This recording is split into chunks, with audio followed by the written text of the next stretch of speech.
नमस्कार, स्वागत है आप सभी लोगों का ई बुक ऑनलाइन एजुकेशन में। आज हम लोग यानी कि 14 जून को चर्चा करने वाले हैं विश्व खाद्य पुरस्कार, सहकार मित्र योजना, डबल स्टैक कंटेनर ट्रेन के बारे में। साथ में और भी टॉपिक हैं जिनको हम इसमें कवर करेंगे।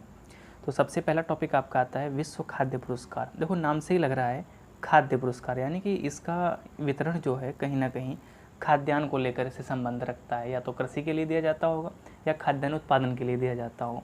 तो सबसे पहले इसके पुरस्कार के बारे में देखते हैं। ये जो पुरस्कार है ये कृषि क्षेत्र में नोबेल पुरस्कार के बराबर माना जाता है। आपको पता होगा कि जो नोबेल पुरस्कार है वो 6 क्षेत्रों में दिया जाता है जिसमें कृषि नहीं है, और इसीलिए कहीं ना कहीं ये महत्व रखता है कि विश्व खाद्य पुरस्कार है, और ये इतना महत्वपूर्ण है कि ये कृषि क्षेत्र में नोबेल पुरस्कार की संज्ञा इसको दे दी गई। अब यहाँ से आपको याद रखना है, हो सकता है पूछ दे कि कृषि का नोबेल किस पुरस्कार को कहा जाता है, तो आपको बताना है विश्व खाद्य पुरस्कार। तो इसकी स्थापना की बात करें अगर हम, तो इसकी स्थापना 1986 में नॉर्मन बोरलॉग के द्वारा की गई थी। अब नॉर्मन बोरलॉग नाम सुनते ही आपके मन में हरित क्रांति का नाम आता होगा। अगर हम हरित क्रांति की बात करें, ग्रीन रिवोल्यूशन की बात करें, तो जो हरित क्रांति का परिचय था विश्व स्तर पर वो नॉर्मन बोरलॉग के द्वारा कराया गया था। और जो नॉर्मन बोरलॉग थे वो कहीं ना कहीं अमेरिका से संबंध रखते थे, और उत्तरी अमेरिका में विश्व में सबसे पहले हरित क्रांति का जन्म जो है नॉर्मन बोरलॉग के द्वारा ही वहाँ पे देखा जाता है। ठीक है, अगर हम भारत की बात करें तो भारत के संदर्भ में जो हरित क्रांति की शुरुआत हुई थी वो डॉक्टर स्वामीनाथन के अंतर्गत की गई थी, और उन्हीं को भारत में हरित क्रांति का जनक या जन्मदाता माना जाता है। ठीक है, तो 1986 में नॉर्मन बोरलॉग के द्वारा इसकी स्थापना कर दी गई। और ये जो पुरस्कार है इसका जो वितरण है वर्ल्ड फूड प्राइज फाउंडेशन के द्वारा किया जाता है। यानी एक फाउंडेशन है, उस फाउंडेशन का नाम क्या है, वर्ल्ड फूड प्राइज, उसी के द्वारा इसका वितरण होता है। और इसका जो पहला पुरस्कार है उसका पहला पुरस्कार 1987 में MS स्वामीनाथन, जो भी हम लोगों ने चर्चा की थी कि भारत में हरित क्रांति के जो जनक हैं MS स्वामीनाथन है, और उन्हीं को ये विश्व खाद्य पुरस्कार पहला 1987 में दिया गया था। तो आपको कुछ बिंदु यहाँ पे याद रखते हैं। और ये पुरस्कार चर्चा में क्यों आया उसकी हम बात कर लेते हैं। अभी हाल ही में क्या हुआ, 11 जून को एक भारतीय अमेरिकी यानी भारतीय मूल के अमेरिकी वैज्ञानिक, यानी कि भारत में उनका जन्म हुआ, इनका जन्म बेसिकली हुआ था पंजाब में 1944 में। ठीक है, तब भारत का विभाजन नहीं हुआ था, और जहाँ पे इनका जन्म हुआ था वो अब वर्तमान में पाकिस्तान में, लेकिन ये इनका जो पालन पोषण वो हरियाणा में हुआ था। बाद में अमेरिका चले गए और वहाँ पे ये जो है मृदा वैज्ञानिक बन गए। तो क्या हुआ, 11 जून 2020 को भारतीय अमेरिकी मृदा वैज्ञानिक डॉक्टर रतन लाल, नाम याद रखना है आपको, डॉक्टर रतन लाल को ये पुरस्कार दिया गया, यानी इस पुरस्कार से नवाजा गया है।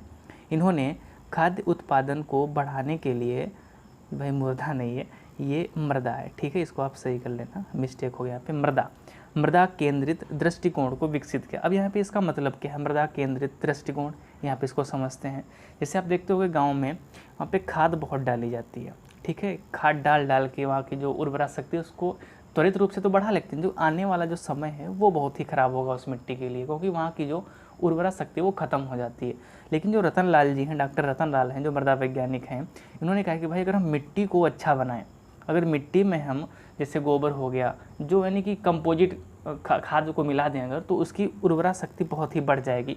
उसके बाद में जो खाद वगैरह है ये ना डालें तब भी काम चल जाएगा। तो इस चीज़ को इन्होंने ये मानसिकता है इसको चेंज करने की कोशिश की है, और इसीलिए इनको विश्व खाद्य पुरस्कार से नवाजा गया।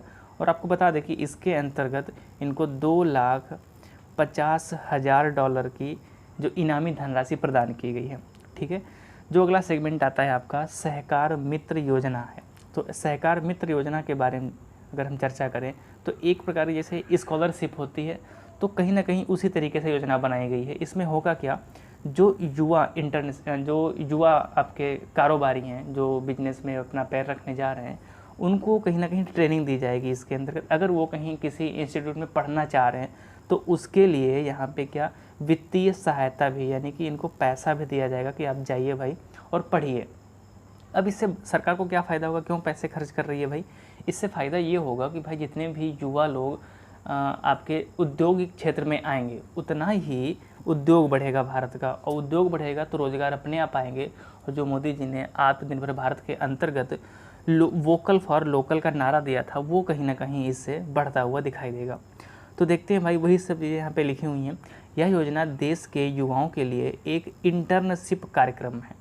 यह राष्ट्रीय सहकारी विकास सहयोग की पहल है, एक संस्था है राष्ट्रीय सहकारी विकास सहयोग, उसी के द्वारा इसको चालू किया गया है।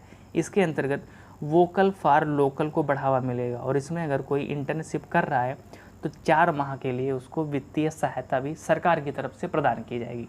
ठीक है, इसमें कोई भी अगर ऑनलाइन करता है तो उसके लिए एक पोर्टल भी बनाया गया है, आप वहाँ पे जो है ऑनलाइन अप्लाई कर सकते हो। अगला सेगमेंट आपका आता है डबल स्टैक कंटेनर ट्रेन। अब देखिए, जैसा कि आप साइड में अब जो डायग्राम लगा हुआ है इसमें देख सकते हो, डबल डेकर क्या होता है भाई, यानी कि जैसे आपने बस, अगर आप मुंबई में आओगे तो यहाँ पे क्या होता है, जो बसें होती हैं वो 2 मंजिल की होती हैं, यानी कि जैसा कि आप डायग्राम में देख सकते हो, नीचे होगा एक ऊपर होगा। लेकिन भारत ने क्या किया है कि ये व्यवस्था ट्रेन में की है, जो मालवाहक रेलगाड़ियाँ हैं उसमें डबल कंटेनर ले जाएंगे। इससे होगा क्या, इससे क्या होगा, जो भारतीय रेल की क्षमता बढ़ेगी। और अभी तक आपको बता दें कि विश्व में ऐसे किसी भी देश का रेलवे नहीं है जिसने ये डबल स्टैक कंटेनर ट्रेन की शुरुआत की हो। भारत ही ऐसा पहला देश है जिसने इस प्रकार की ट्रेनों का ट्रायल किया है। तो देखते हैं इनका ट्रायल कहाँ पे हुआ है और कब हुआ है, इनसे फ़ायदा क्या होगा। भारत विश्व का पहला ऐसा देश है जिसने डबल स्टैक कंटेनर वाली ट्रेन का ट्रायल किया है और यह जो ट्रायल है वो गुजरात के पालनपुर तथा पोटाद, ये 2 स्टेशन के नाम हैं। एक तो पालनपुर हो गया और दूसरा आपका क्या होगा, दूसरा हो गया पोटाद। दोनों स्टेशन आपको याद रखने हैं। हो सकता है आपसे पूछ दे कि जो डबल स्टैक कंटेनर ट्रेन है उसका ट्रायल किन 2 स्टेशनों के बीच किया गया, तो आपको बताना है पालनपुर और पोटाद। ये कहाँ पे आपके पढ़ते हैं, ये गुजरात में पढ़ते हैं। जो इनका ट्रायल हुआ है वो 10 जून को किया गया। ये बहुत तेज़ बारिश आ गई, हो सकता है आवाज़ आपको आ रही हो बारिश की, तो थोड़ा सा एडजस्ट कर लेना। नेक्स्ट क्या है आपका, भारतीय रेलवे ने पश्चिमी रेलवे, जो आपका गुजरात आता है वो पश्चिम रेलवे के अंतर्गत आता है आपका वेस्टर्न रेलवे।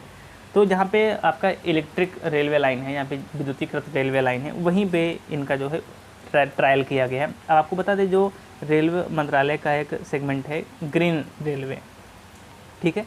तो ग्रीन रेलवे क्या है कि इसको प्रदूषण मुक्त बनाना, यानी कि ट्रेन हम जितनी बढ़ा दें लेकिन उससे हमारा जो पर्यावरण है वो दूषित ना हो, तो वही आपका जो कार्यक्रम है ग्रीन रेल है। और ये जो आपका डबल स्टैक कंटेनर ट्रेन है वो पूरा का पूरा सेगमेंट ग्रीन रेल के अंतर्गत ही कहीं ना कहीं ये प्रोग्राम चलाया जा रहा है।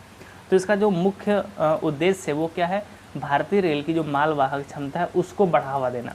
अब देखिए जैसे कैसे बढ़ावा मिलेगा, अभी मान लो एक ट्रेन पे 100 कंटेनर जाते हैं, ठीक है, अभी जब सिंगल लेयर में है। अब जैसे ही डबल होगा तो वहाँ पे क्या होगा, 100 और कंटेनर चले जाएंगे तो जस्ट डबल हो जाएगा, ठीक है। तो इसीलिए इसको बढ़ावा दिया जा रहा है। गुलजार देहलवी, अगर हम गुलजार देहलवी की बात करें तो इनका वास्तविक नाम है पंडित आनंद मोहन है, ठीक है। हो सकता है यहाँ से क्वेश्चन पूछ दे आपसे कि हाल ही में चर्चित गुलजार देहलवी, इनका वास्तविक नाम क्या है, तो आपको बताना है क्या नाम है उनका, आनंद मोहन जुत्सी, ठीक है। ये एक प्रसिद्ध उर्दू शायर हैं और इनका जो चर्चित किस नाम से है, गुलजार देहलवी के नाम से। हाल ही में इनका क्या हुआ, निधन हो गया है, 12 जून को निधन हो गया है। और ये जो थे 93 साल के, यानी 93 साल की उम्र में 12 जून को इनका निधन हो गया। इनको भारत सरकार के द्वारा पद्म श्री से भी नवाजा जा चुका है। साथ में 2009 में मीर तकी मीर पुरस्कार से भी इनको सम्मानित किया गया था। अब यहाँ से आपको याद क्या रखना है, सबसे पहला दोनों पुरस्कार के बारे में याद रखना है। यहाँ से पूछ सकता है कि हाल ही में चर्चित गुलजार देहलवी या पंडित आनंद मोहन जुत्सी को निम्न में से कौन से पुरस्कार मिले हैं या कौन से पुरस्कार नहीं मिले हैं, दोनों तरीके से क्वेश्चन पूछ सकता है। इनके वास्तविक नाम के बारे में पूछ सकता है, तो आपको याद रखना है यहाँ पे किस क्षेत्र में ये सक्रिय थे, ये भी आपको यहाँ पे बताना है। आगे हम बात करते हैं आज के प्रश्नों की। आज का जो पहला प्रश्न है, सेमारू पैक्स ये क्या है, वर्तमान में DRDO के प्रमुख कौन हैं, ऑपरेशन डेजर्ट चेंज क्या है, खाद्य सुरक्षा सूचकांक में बड़े राज्यों के अंतर्गत पहले नंबर पे कौन है। मैंने 2 श्रेणियां बताई थी, एक तो बड़े राज्य और दूसरे आपके छोटे राज्य। दोनों के मैंने फर्स्ट, सेकंड और थर्ड बताया था आपको। जो है बड़े राज्यों के अंतर्गत जो पहला है वो कौन सा है, यहाँ पे आपको बताना है। और फिफ्थ आपका आता है वंदे उत्कल जननी। हाल ही में उड़ीसा सरकार के द्वारा इसको क्या किया गया है, राजकीय गान वहाँ पे घोषित कर दिया गया है। आपको आंसर बताना है, आंसर किसका देना है, ये बताना है कि ये किसके द्वारा और कब लिखा गया था। तो आज की वीडियो में बस इतना ही। वीडियो कैसा लगा कमेंट सेक्शन में ज़रूर बताएं।